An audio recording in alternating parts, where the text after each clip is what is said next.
엘리야에게 하나님의 말씀이 임하였습니다. 엘리야는 이스라엘을 향하여서 가문 심판에 대해서 예언을 했습니다.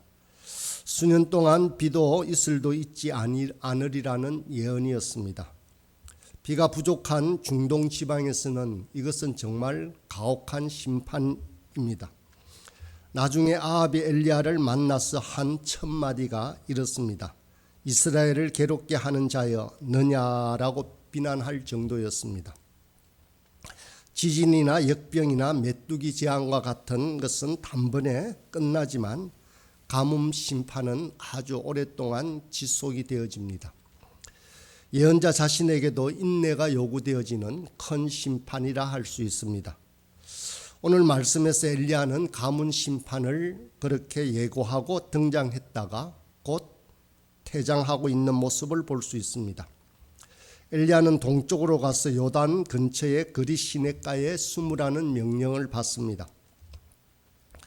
엘리야가 이 가뭄 심판의 예언을 단 한 번만 외쳤을 리는 만무합니다. 아마도 그는 오랜 시간 외쳤고 실제 엘리야의 말이 실현되는 것을 보며 이스라엘의 모든 사람들이 엘리야를 주목했을 것입니다. 이 때문에 이 엘리야에게 닥치는 위협이 있자 하나님은 엘리야에게 피신을 명령했다는 것입니다. 그렇지만 엘리야가 사역을 시작하자마자 언둔하게 되는 이 모습은 참으로 특이합니다. 그렇지만 엘리야가 사역을 시작하기까지는 일정 시간 머무는 훈련이 필요해서 이것이 이러한 일이 일어난 것 같습니다. 이 시간은 언둔의 때요, 침묵의 때요, 준비하는 때라 할 수 있습니다. 엘리야의 인생의 절정은 갈멜산 정상에서 바알 선지자들과 혼자 맞서 싸운 것입니다. 하나님은 이 때를 위해서 엘리야를 숨기셨고 엘리야는 긴 고독의 시간을 통해서 믿음의 뿌리를 단단히 내리도록 하고 있습니다. 이 엘리야와 유사한 상황이 사도 바울에게도 있었습니다. 바울은 다메섹에서 처음 예수님을 만났습니다. 아주 열정적이었던 사람 바울은 곧장 예수님을 증거했습니다. 아라비아 지역으로 가서 복음을 전했습니다. 갈라디아서 1장 17절 18절입니다. 또 나보다 먼저 사도된 자들을 만나려고 예루살렘으로 가지 아니하고 아라비아로 갔다가 다시 다메섹으로 돌아갔노라. 그 후 3년 만에 내가 게바를 방문하려고 예루살렘으로 올라갔어라고 합니다. 바울의 이 아라비아에 있었던 머물렀던 3년의 기간에 대해서는 참으로 비밀스럽게 베일에 쌓여 있습니다. 바울이 3년 동안 동굴이나 광야에서 생활하지는 않았지만 바울 인생에 있어서 이 시간은 언둔의 시간이라 할 수 있습니다. 이 시기에는 바울에게 있어서 뚜렷한 열매가 맺혀지는 시간도 아니었습니다. 그렇지만 바울 인생에 있어서 이 시간은 언둔의 시간입니다. 이때 자신을 다지는 때, 준비하는 때가 바로 이 시기였습니다. 인생에서는 이런 다지는 시기들이 우리에게도 필요합니다. 때가 되면 그때서야 하나님께서는 반드시 사용하십니다. 오늘 본문에 나오는 그리 시내의 위치에 대해서 여러 가지 설이 있지만 그중 하나가 예루살렘에서 여리고로 내려가는 길에 있는 와디라고 하는 설입니다. 지금은 이곳에 성조지 수도원이 위치해 있다고 합니다. 4, 5세기부터 시작된 이 수도원 경내에 바로 엘리야의 동굴이 있습니다.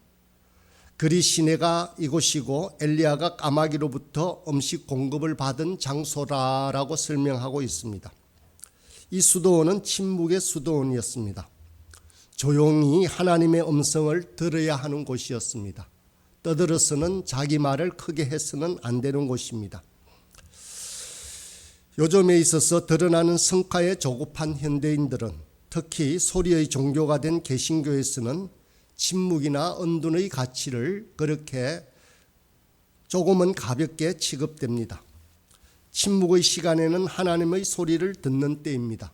우리 내면에 집중하는 때입니다. 그리시라는 뜻은 자르다, 베어내다라는 뜻을 가지고 있는데 자르다라는 것은 세상을 향하던 눈과 욕심을 잘라라는 말입니다. 그리고 하나님만 바라보아라는 뜻입니다. 또 자르다라는 뜻은 깊게 합니다. 우리 영혼을 깊숙한 곳까지 뿌리를 내리라는 뜻입니다. 엘리야는 이 언둔의 시간에 하나님과의 만남을 깊이 하고 있었던 것입니다. 하나님께서 엘리야를 숨긴 까닭은 엘리야는 마치 마법의 열쇠를 소유하고 있는 하나님 역사의 주인공이었기 때문입니다. 엘리야의 입을 통해서 가뭄이 시작되었듯이 가뭄의 해소 또한 엘리야의 입을 통해서 가능한 것이었습니다. 물론 모든 것은 하나님께서 하시지만 하나님께서는 자신의 역사를 한 사람을 통해서 이루고 있습니다. 그 한 사람이 엘리야고 엘리야의 어깨에 여호와 신앙의 운명이 달려 있었던 것입니다. 가끔은 우리 자신을 역사의 주인공으로 생각해도 좋습니다. 우리에게 주어진 운명은 우리에 의해서 하나님께서 사용하십니다. 하나님은 저와 여러분을 주인공으로 삼기 위해서 기다리고 계십니다. 그러나 우리가 고백을 하지 않으면, 그리고 마음을 열지 않으면 하나님은 어떻게도 할 수 없습니다. 우리가 문을 두드려야 합니다. 우리의 운명이 끝장이다 생각하지 마시기 바랍니다. 하나님의 때를 기다리고 있다라고 생각하시기 바랍니다. 그리 시내는 비가 올 때는 시내가 되지만 비가 오지 않으면 물의 양이 급격히 줄어들고 사람들의 통행로로 이용되었다고 합니다. 시냇가라고 해서 곡식이나 열매가 풍성한 곳이 아닙니다. 아마 광야에 위치해 있던 시내였을 것입니다. 그러니 먹을 것이 부족합니다. 그런데 이 엘리야는 다른 사람의 도움을 받을 수도 없었습니다. 하나님은 이 엘리야를 까마귀를 통해서 먹이십니다. 6절입니다. 까마귀들이 아침에도 떡과 고기를 저녁에도 떡과 고기를 가져왔습니다 라고 말합니다. 이 까마귀는 어떤 까마귀였을까요?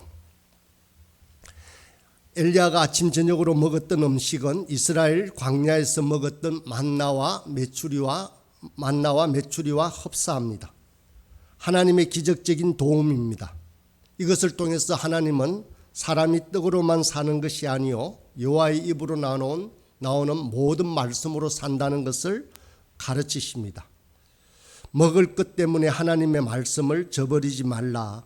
먹을 것 또한 하나님께서 중요하게 생각하시고 그래서 하나님께서 책임져 주신다라는 것을 가르쳐주고 계십니다. 까마귀가 먹을 것을 물고 아침 저녁으로 오는 것은 정말 매우 특이한 기적입니다. 그러나 하나님의 도우심은 동물을 통한 이런 기적을 통해서만 오는 것이 결코 아닙니다. 어떤 학자들은 여기 까마귀를 아랍인으로 번역하기도 합니다. 왜냐하면 까마귀라고 하는 히브리어 단어가 오레브입니다. 여기서 아랍어로 읽을 수도 있다라고 말합니다. 어찌되었든 하나님의 도우심은 자주자주 사람을 통해서 일어나고 있습니다. 우리 같은 일반 사람들에게는 사람을 통해서 오는 경우가 더 많습니다. 지금은 양식들이 많이 남아돕니다. 그렇게 궁핍한 시대는 아닙니다. 그렇다면 더 이상 우리에게도 까마귀가 필요 없을까요? 그렇지 않습니다. 이제는 저와 여러분이 까마귀가 되어야 합니다. 여러분이 하나님의 까마귀가 되어서 다른 일을 도와야 한다는 것입니다. 우리 주변에 가난하고 힘들어하는 이웃들, 좀 더 시선을 멀리하면 아프리카 오지나 시리아 등의 어려운 지역에 가난하고 안전한 위협을 받는 자들에게 도움의 손길을 펼쳐야 한다라는 것입니다. 그런데 왜 하필이면 까마귀일까요? 까마귀는 시체를 먹는다라고 해서 이스라엘에서는 부정한 새로 취급하였습니다. 까마귀가 가져다 주는 먹이는 부정한 것일 가능성이 높았습니다. 왜 까마귀가 되었을까요? 비둘기라고 하면 안 되었을까요? 낙타나 다른 순결한 동물이면 더 좋았을 텐데 왜 하필이면 까마귀였을까가 궁금했습니다. 하나님은 어쩌면 이것을 통해서도 우리에게 교훈을 주고 계신지 모릅니다. 소위 경건하다는 것들은 외면하고 있고 불경건한 것들이 하나님의 말씀에 순종하고 있다는 것입니다. 나중에 엘리야는 이스라엘 여인이 아닌 시돈 지역에 사는 사르밧 과부에게서 먹을거리를 얻고 그곳에서 기적을 베풉니다. 이에 대해서 예수님은 다음과 같이 교훈했습니다. 엘리야 시대에 하늘이 3년 6개월간 닫히어 온 땅에 큰 흉년이 들었을 때 이스라엘에 많은 과부가 있었으되 엘리야가 그중 한 사람에게도 보내심을 받지 않고 오직 시돈 땅에 있는 사렙다의 한 과부에게 뿐이었으며 라고 했습니다. 이방인이 더 경건하고 하나님의 사랑을 받고 있습니다. 오늘날에도 마찬가지입니다. 경건한 사람이 누구인가를 질문해 볼 수 있습니다. 목회자가 더 경건할까요? 예배를 많이 드린다고, 교회에서 오랜 시간을 보낸다고 그 사람이 더 경건할까요? 야고보서는 이렇게 말합니다. 야고보서 1장 27절입니다. 하나님 아버지 앞에서 정결하고 더러움이 없는 경건은 곧 고아와 과부를 그 환난 중에 돌보고 또 자기를 지켜 새 속에 물들지 아니하는 그것이라. 참된 경건에 대해서 설명하고 있습니다. 교회에 출석한다고 해서 경건한 것이 아니라 하나님의 뜻대로 살아야 경건하다라는 말씀입니다. 예수님의 비유 가운데 까마귀와 같은 사람이 있는데 바로 선한 사마리아인입니다. 경건하여 강도 만난 자를 도울 것 같았던 제사장과 레위인 등 이스라엘을 대표하는 사람들은 모두 피해갔습니다. 그러나 이스라엘이 경멸하던 사마리아인은 강도 만난 자를 헌신적으로 도왔습니다.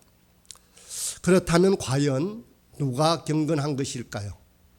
제사장입니까? 레위인입니까? 그렇지 않다고 사마리아인이라고 말씀하고 있습니다. 겉으로 보이는 모습이 아니라 실제 삶에서 하나님의 삶을 따르는 참 경건이 필요하다는 것입니다. 이제 7절의 말씀을 보면 결국 시내마저도 말라버렸다라고 말씀을 맺고 있습니다. 강물이 말랐다라는 것은 아주 심각한 사태입니다. 물을 얻을 수 있는 곳이 참으로 희귀해졌다는 것입니다. 물이 말랐다라는 것은 이스라엘의 영적 현실을 상징하는 말이기도 했습니다. 아모스 선지자는 말씀의 기갈에 대해서 이렇게 말씀했습니다. 아모스 8장 11절입니다. 보라, 날이 이를지라 내가 기근을 땅에 보내리니 양식이 없어 주림이 아니며 물이 없어 가람이 아니요 여호와의 말씀을 듣지 못한 기갈이라. 가뭄은 말씀의 기갈 때문에 일어났다라고 합니다. 선지자 사무엘이 활동하기 전에도 이스라엘의 어두운 현실을 성경은 이렇게 진단을 내렸습니다. 사무엘상 3장 1절입니다.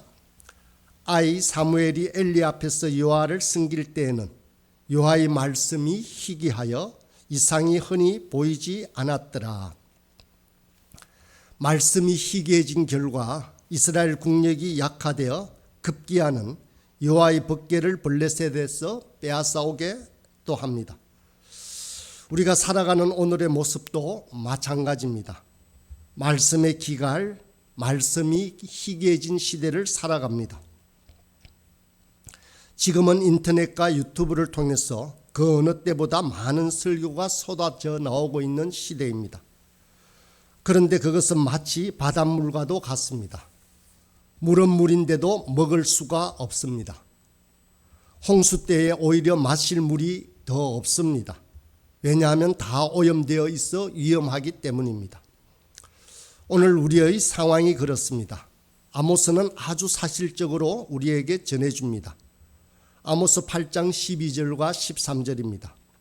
사람이 이 바다에서 저 바다까지 북쪽에서 동쪽까지 비틀거리며 여호와의 말씀을 구하려고 돌아다녀도 얻지 못하리니 그날에 아름다운 처녀와 젊은 남자가 다 갈아여 쓰러지리라. 이미 말씀의 기근은 우리 한 사람 한 사람에게도 경험되고 있는지도 모릅니다.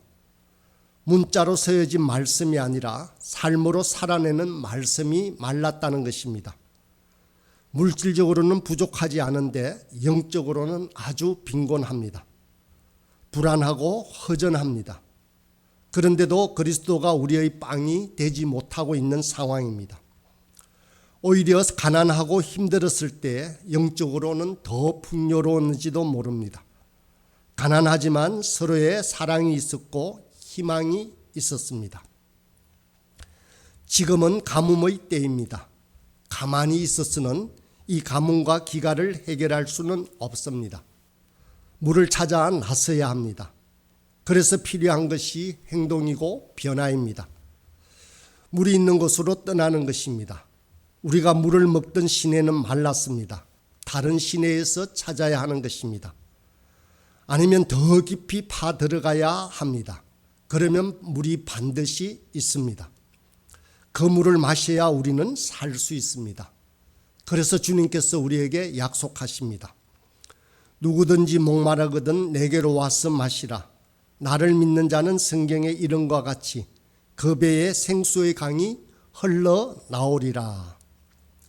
오늘 이 아침 이 생수가 우리 영혼에 넘쳐나는 매일매일이 되기를 간절히 소망하며 간구합니다.